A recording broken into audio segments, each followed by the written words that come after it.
Hello everybody, I am Shreyas from Electrical and Electronics Engineering final year, and I am here to explain about fire ಮುಂಭಾಗದಲ್ಲಿರುವ indicators ಬಗ್ಗೆ ತಿಳ್ಕೊಳ್ಳೋಣ. ಇಲ್ಲಿ 3 indicators ಇದೆ. ಒಂದು R indicator, Y ಫೇಸ್ನ indicator ಹಾಗೂ B ಫೇಸ್ನ ಇಂಡಿಕೇಟರ್. ಇದು 3 ಲೈನ್ ಅಂದರೆ 3 ಲೈವ್ ಫೇಸ್ನ ಇಂಡಿಕೇಟರ್ ಆಗಿರ್ತದೆ. ಇದು ಬಂದು ಅನಲಾಗ್ ಮೀಟರ್, ಆಮೀಟರ್ನ ಅನಲಾಗ್ ಮೀಟರ್ ಆಗಿರ್ತದೆ. ಇದು ಬಂದು ಆನ್ ಪುಷ್ ಬಟನ್ ಹಾಗೂ ಆಫ್ ಪುಷ್ ಬಟನ್. ಇದು ಎರಡಕ್ಕೂ ಇಂಡಿಕೇಟರ್ ಇರುತ್ತೆ ಹಾಗೂ ಟ್ರಿಪ್ ಇಂಡಿಕೇಟರ್. ಇದು ಬಂದು ಸೆಲೆಕ್ಟರ್ ಸ್ವಿಚ್. ಆಟೋಗೆ ಬೇಕಾದ್ರೆ ನಾವು ಆಟೋಗೆ ಸ್ವಿಚ್ಚನ್ನು ತಿರುಗಿಸ್ಬೋದು, ಹಾಗೆ ಮ್ಯಾನುವಲಿಗೆ ಬೇಕಾದ್ರೆ ಮ್ಯಾನುವಲ್ ಆಗಿ ನಾವು ಸ್ವಿಚ್ಚನ್ನು ತಿರುಗಿಸ್ಬೋದು. ಭಾಗದಲ್ಲಿರುವ ಎಲ್ಲ ಇಂಡಿಕೇಟರ್ಸ್ನ ಬಗ್ಗೆ ತಿಳ್ಕೊಂಡಿದ್ದೇವೆ.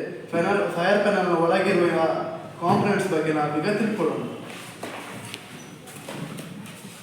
3 ಫೇಸ್ ಸಪ್ಲೈ MCB ಎಂಟ್ರಿ ಆಗುತ್ತೆ.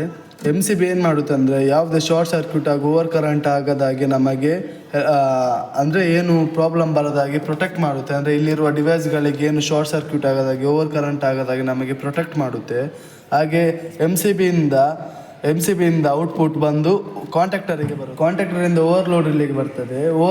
ಓವರ್ಲೋಡ್ ರಿಲೇ ಏನು ಮಾಡ್ತದೆ ಅಂದರೆ, ಈಗ ಲೋಡ್ ಏನಾದ್ರು ಜಾಸ್ತಿ ಆದರೆ, ಬರುವ ಸಪ್ಲೈ ಲೋಡ್ ಏನಾದ್ರು ಜಾಸ್ತಿ ಇರಲ್ಲ, ಕರೆಂಟ್ ಏನಾದ್ರು ಜಾಸ್ತಿ ಆದರೆ MCBಗೆ ಸಿಗ್ನಲ್ ಕಳಿಸ್ತದೆ ಟ್ರಿಪ್ ಆಗಲಿಕ್ಕೆ. ಆವಾಗ MCB ಏನು ಮಾಡ್ತದೆ, ಟ್ರಿಪ್ ಆಗಿ ಎಲ್ಲ ಡಿವೈಸಸ್ಗಳನ್ನ ಪ್ರೊಟೆಕ್ಟ್ ಮಾಡ್ತದೆ. ಆಮೇಲೆ ಅಲ್ಲಿಂದ ಟರ್ಮಿನಲ್ ಬಾಕ್ಸಿಗೆ ಬರ್ತದೆ.